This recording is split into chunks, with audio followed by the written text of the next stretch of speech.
Hi children, இன்னைக்கு வந்து 11th standard 10th chapterல exercise 10.2 உள்ள 12th question பார்க்கலாம். Given differentiate y is equal to sin x by x square. இந்த கொஸ்டின்ல என்ன பொசிஷன்ல இருக்கு அப்படின்னு பார்த்தீங்கன்னா நியூமரேட்டர் அண்ட் டினாமினேட்டர். அப்படின்னா என்ன ரூல்? Quotient rule. கோஷியன்ட் ரூலோட formula differentiation of u by v equal to vu dash minus uv dash by v square. இதுதான் வந்து நம்மளுடைய ரூல். இப்போ இந்த டேர்மை differentiate with respect to X அப்படின்னு போட்டோம்னா இந்த ஒய் வந்து ஒய் டேஷ் அப்படின்னு கிடைச்சிடும்.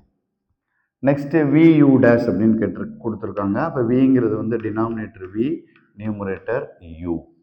அப்போ v term x square into numerator sine x, இதுதான் யூ டேர்ம், அதுக்கு ஒரு dash, minus u term sine x, denominator term x square whole divided by v square அப்படின்னு கொடுத்துருக்காங்க. அப்போ v ஸ்கொயர் அப்படின்னா எக்ஸ் ஸ்கொயருக்கு ஒரு ஹோல் ஸ்கொயர் போட்டோம். நெக்ஸ்ட் என்ன பண்ணணும்னா இந்த கொஸ்டின்ல எங்கெல்லாம் டேஷ் போட்டிருக்கோமோ அந்த டேஷ் எல்லாத்தையுமே நம்ம என்ன பண்ணணும்? டிஃபரன்ஷியேட் பண்ணணும். டிஃபரன்ஷியேட் பண்றது ஒன்றும் பெரிய விஷயம் இல்லை, ஃபார்முலா தான். இந்த எக்ஸ் ஸ்கொயர் அப்படியே as it is x square எழுதிக்கலாம். சைன் எக்ஸை டிஃபரன்ஷியேட் பண்ணும்போது காஸ் எக்ஸ், ஆல்ரெடி ஃபார்முலா சொல்லியிருக்கும்.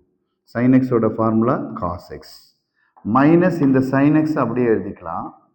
இந்த டிஃப்ரென்சியேஷன் ஆஃப் எக்ஸ் ஸ்கொயர் அப்படின்னா டிஃப்ரென்சியேஷன் ஆஃப் எக்ஸ் ஸ்கொயர் அப்படின்னா என்னென்னா x power n equal to n x power n minus one. இது formula. பவரில் number இருந்தால் பவர் வேல்யூ ஃப்ரண்டில் வந்து பவரில் ஒன்று ரெடியூஸ் ஆகும். அப்போ எக்ஸ் ஸ்கொயர் அப்படின்னா 2 ஃப்ரண்டில் வந்து எக்ஸுக்கு மேலே 2 மைனஸ் ஒன்றுன்னா 1ன்னு எழுதுவோம். அது 1 எழுத தேவையில்லை.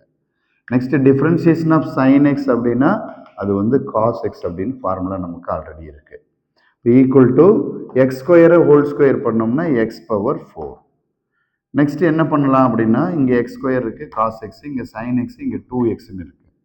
இப்போ இது ரெண்டு டேர்மையும் கம்பேர் பண்ணோம்னா ஒரு எக்ஸ் மட்டும் காமனாக எடுத்துக்கலாம், மினிமம் டேர்ம். இப்போ இதில் ஒரு எக்ஸ் பேலன்ஸ் இருக்கும், இந்த காஸ் எக்ஸு. அடுத்து மைனஸ் இந்த சைன் எக்ஸ் அப்படியே இருக்கும், இந்த எக்ஸ் வெளியில் போயிருக்கு, இந்த 2 பேலன்ஸ். அப்போ 2 சைன் எக்ஸ்ன்னு எழுதிக்கலாம். 2 sine x divided by x power 4. அப்போ இந்த எக்ஸை எக்ஸ் பவர் 4ல் கட் பண்ணோம்னா இப்போ 3ன்னு ஆகிடும்.